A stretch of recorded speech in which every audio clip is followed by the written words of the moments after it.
Bonjour à tous, je suis Khadija Aidara, la propriétaire des Cosmétiques Jam. Les Cosmétiques Jam, c'est une petite entreprise de cosmétiques artisanaux entièrement fait à la main avec des ingrédients naturels, organiques et de qualité.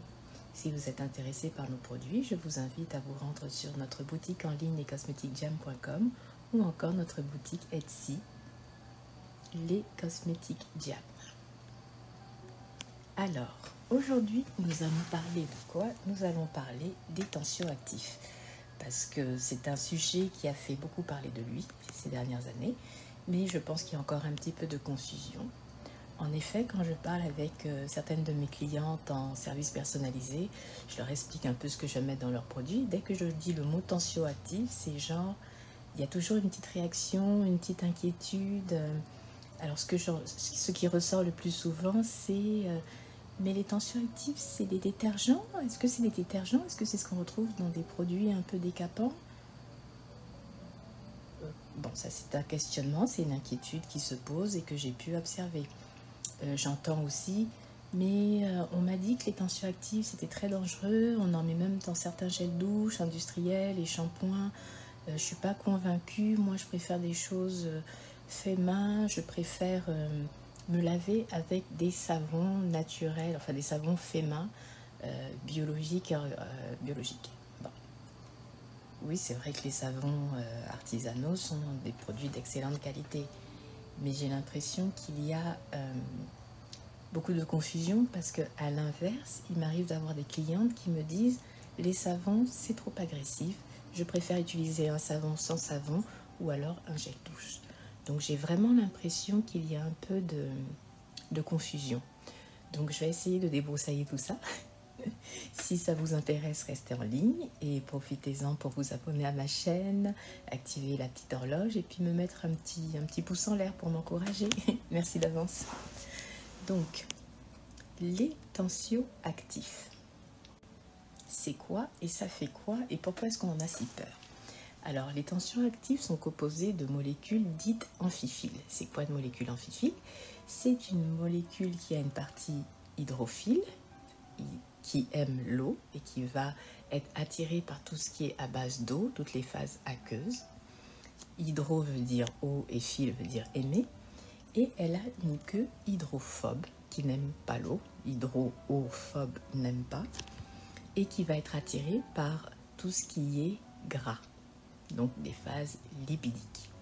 Alors c'est une propriété intéressante parce que dans une interface eau-huile ou eau-air, les tensioactifs s'organisent en film de surface. Mais quand ils sont dans une solution aqueuse, ils vont s'organiser en micelles de telle sorte que les queues hydrophobes restent entre elles et la tête hydrophile est en contact avec le milieu aqueux. Donc c'est intéressant les micelles parce que c'est exactement ce qu'on exploite, une propriété qu'on exploite dans les eaux micellaires qu'on utilise, dans les démaquillants par exemple. Alors, ces propriétés des tensioactifs sont très intéressantes parce que ça en fait de fantastiques nettoyants. Pourquoi? Eh bien parce que si on part d'une surface inerte, qu'on laisse à l'air libre, au bout d'un moment, il y aura accumulation de poussière, un peu de gras autour, etc. Si on veut nettoyer cette surface, mettons qu'on met un tensioactif, la queue hydrophobe va se lier à tout ce qui est hydrophobe, et quand on va rincer avec de l'eau, la tête hydrophile va se lier à l'eau et partir avec l'eau, entraînant avec elle toute sa queue hydrophobe et donc toutes les saletés qui ont été prises dans le gras, laissant la surface inerte complètement propre. Enfin, théoriquement. Donc, oui, mes clientes ont raison de dire qu'on retrouve les tensioactifs dans les produits nettoyants et qu'on appelle aussi des détergents parce que ça nettoie, ça lave, c'est vraiment, c'est très efficace. On va les retrouver aussi dans des produits ménagers comme des détergents, la lessive, le liquide qu'on utilise pour faire la vaisselle, etc. Mais on les retrouve aussi dans les produits nettoyants en cosmétique, tels que les gels douche, les bains moussants. Donc, est-ce que ce sont les mêmes les mêmes tensioactifs qu'on retrouve dans les deux cas? Non. Alors, qu'est-ce qui fait la différence? Eh bien, la différence vient du fait que les tensioactifs n'ont pas la même force d'interaction au niveau des gras et au niveau des phases aqueuses. Je m'explique. Si on prend l'accueil hydrophobe, on dit apolaire, plus c'est une grande chaîne de carbone, plus cette chaîne est grande, plus la force d'interaction avec un milieu gras sera forte. Donc, et plus on rajoutera des chaînes, plus ce sera fort. Cette interaction-là sera forte. On peut rajouter des chaînes, des ramifications, des groupements aromatiques, etc. Ça va juste augmenter la force d'interaction entre cette partie de la molécule et des phases huileuses, graisseuses, hydrophobes. Au contraire, si on met des insaturations, c'est-à-dire une double liaison entre deux carbones que j'ai représenté ici en rouge, à ce moment-là, on diminue la force d'interaction entre les phases grasses et la queue hydrophobe. Au niveau de la tête hydrophile, elle peut être chargée. Quand elle a une charge électrostatique, à ce moment-là, on dit que le tensioactif est ionique. Alors, la charge peut être négative. À ce moment-là, on parle de tensioactifs anioniques. Et ils sont relativement, en général, ils sont assez agressifs parce que ça crée des interactions très fortes entre une phase aqueuse et cette tête hydrophile-là. Un exemple de tensioactif ionique serait le fameux sodium laureth sulfate SLS dont on a beaucoup parlé ces dernières années. Quand la tête a une charge positive, à ce moment-là, on parle de tensioactif cationique. Un exemple, les sels d'ammonium quaternaire. Et quand il y a une charge positive et négative, donc la totalité sera neutre, mais il y a quand même des charges électrostatiques, à ce moment-là, on parle de tensioactifs amphotères. Alors, c'est tous les tensioactifs qui ont le mot bétaïne dans leur nomenclature et qui sont en général pas mal plus doux que les deux autres dont je vous ai parlé. Cela dit, il y a des tensioactifs dont la tête hydrophile n'a aucune charge. Là, on parle de tensioactifs non ioniques. La tête n'a aucune charge, ça peut être, cette tête hydrophile là peut être une molécule de sucre ou d'alcool, bref, quelque chose qui va être attiré et se dissoudre facilement dans l'eau. Donc, concrètement, qu'est-ce que ça donne tout ça? Si je vous montre l'exemple de la molécule de SLS, sodium lauryl sulfate, on voit qu'il y a une charge négative sur l'oxygène, la rendant assez agressive. Au contraire, le décylglucoside, qui est un tensioactif non ionique, eh bien, il y a un sucre, la tête polaire est un sucre et c'est un tensioactif qui est considéré comme extrêmement doux, tellement doux qu'on l'utilise dans les produits de nettoyant pour bébé, c'est vous dire. Concrètement, qu'est-ce que ça donne tout ça? Eh bien, ça donne que si on regarde une peau, la surface de la peau, à savoir l'épiderme, on sait que la peau est constituée de plusieurs couches. Je vous laisse en haut à droite le lien d'une vidéo où je vous explique le mode de fonctionnement de la peau. Mais sachez que l'épiderme est la couche superficielle et que la peau, à travers ses pores, va produire de la sueur et du sébum, générant une espèce d'émulsion qu'on appelle le film hydrolipidique, qui est très fine mais qui a pour fonction de protéger la peau. Ce film hydrolipidique a un pH acide, c'est pour cela que notre peau a tendance à avoir un pH autour de 6,5, si je ne m'abuse. Et cette acidité-là empêche le développement de bactéries ou de levures, etc. Donc c'est vraiment là pour nous protéger.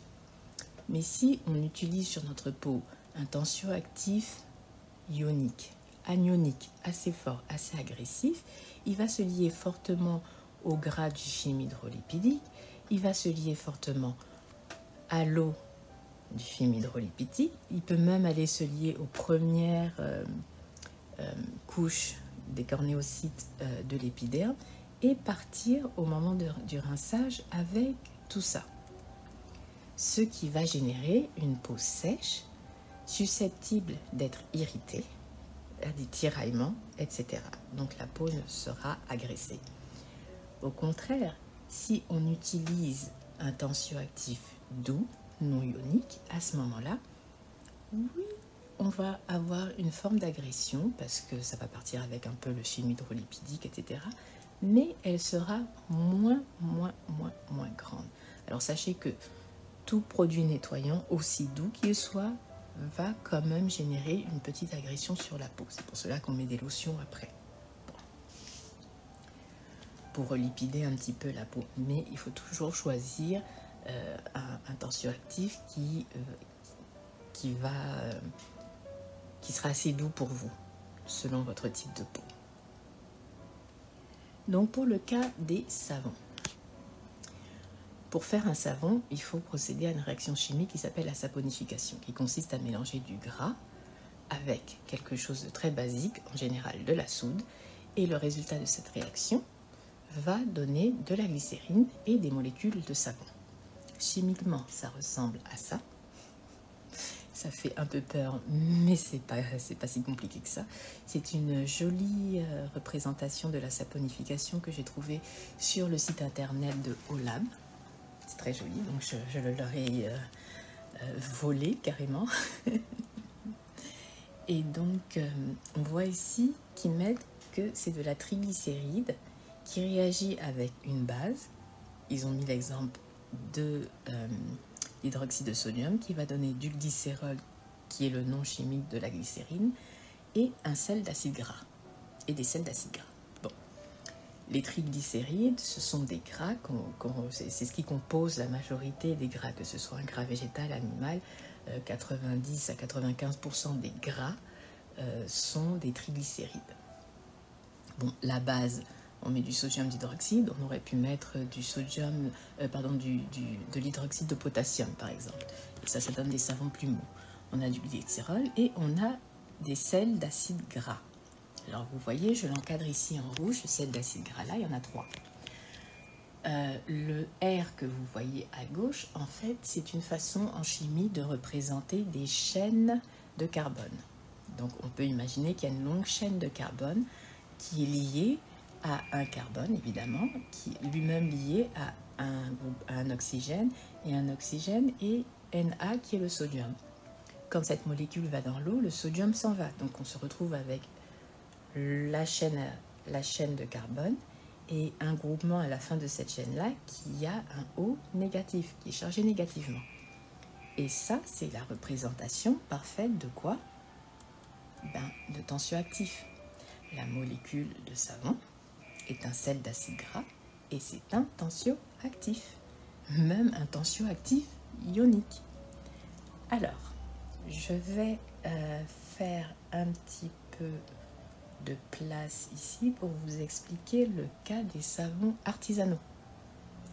Parce que dans le cas du savon artisanal, en général, on utilise des huiles végétales ou des beurres végétaux. Bon, 90 à 95% de ces huiles sont faites de triglycérides que j'ai représentés ici par des hexagones jaune pâle. Le reste, les 10 à 5% qui restent, c'est quoi? Eh bien, c'est ce qu'on appelle des lipides insaponifiables. C'est-à-dire qu'en présence d'une base, ces lipides-là ne se transformeront pas en sel d'acide gras, ne se transformeront pas en savon. Alors, ces huiles et ces gras seront mis en réaction avec de la soude, une base que je représente ici par des losanges bleus. En savonnerie artisanale, en général, on calcule la quantité de base pour qu'il y ait assez de base qui va aller saponifier 90 à 95% des triglycérides. On ne veut pas que tous les triglycérides soient transformés en sel d'acide gras. Et pour cause. Donc au final, dans notre barre de savon, qu'est-ce qu'on va avoir? On va avoir le savon, donc les sels d'acide gras, la réaction de la soude et des triglycérides. On va avoir de la glycérine, la fameuse glycérine. Les insaponifiables, ils vont rester pris dans la barre de savon. Et les triglycérides qui n'ont pas été saponifiés aussi. Concrètement, qu'est-ce que ça donne? Eh bien, ça donne que lorsqu'on utilise un savon artisanal pour se laver, quand bien même le film hydrolipidique est agressé et tout, eh bien, les insaponifiables, la glycérine qui est humectante qui va permettre de garder l'hydratation, plus les insaponifiables, plus les triglycérides résultant du surgraissage vont venir aider à relipider votre peau, votre épiderme. C'est pour cela qu'on dit souvent que les savons artisanaux sont extrêmement doux, sont bons pour la peau parce qu'effectivement il y a de la glycérine et il y a beaucoup de gras qui viennent relipider la peau après. Donc, les tensioactifs sont intéressants pour ça. Alors pour mes clientes qui me disent qu'elles veulent des savons sans savon, c'est juste, les savons sans savon, c'est juste des tensioactifs solides qu'on a amalgamés ensemble pour faire une barre. À l'instar des shampoings solides qu'on fait en ce moment, on peut faire la même chose, sauf que c'est pas pour les cheveux, c'est pour le corps. Comprenez? Ce ne sera pas une molécule de savon résultant de la saponification de gras, ce sera un tensioactif style SCI qu'on aura amalgamé pour faire une barre. Pour se nettoyer, il faut des tensioactifs. Alors, il est fortement recommandé d'utiliser le tensioactif qui est correct pour votre peau. Hein, toutes les peaux sont différentes. En général, on recommande des tensioactifs doux, à base de sucre, quelque chose de très doux, de vraiment pas agressif. Mais tout dépend de votre type de peau. Et effectivement, peu importe le tensioactif qu'on utilisera pour se nettoyer, ça va toujours générer une légère agression sur la peau. Il faudra toujours se mettre une lotion hydratante après s'être nettoyé la peau pour relipider et reconstituer le film hydrolipidique.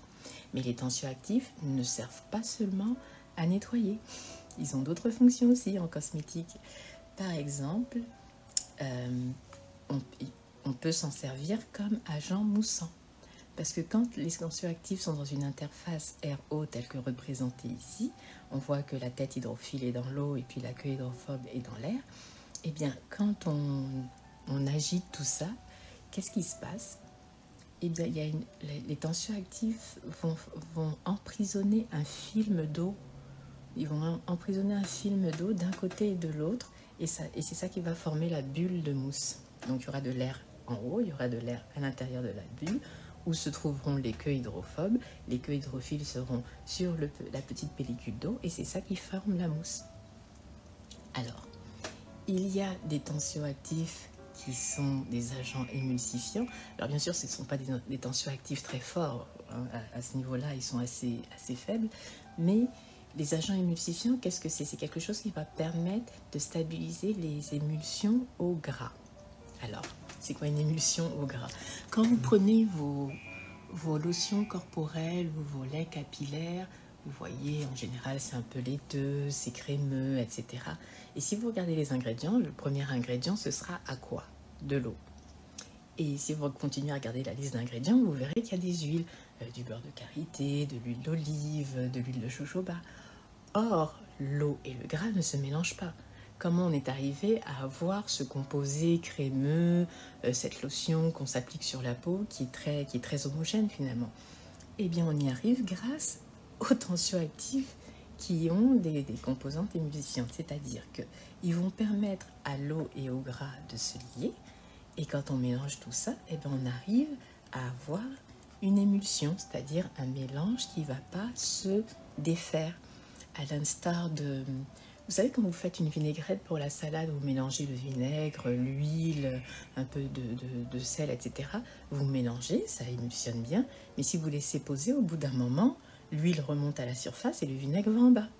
Eh bien, avec un tensioactif, ça n'arrivera pas. L'émulsion reste stabilisée. Comprenez? Donc,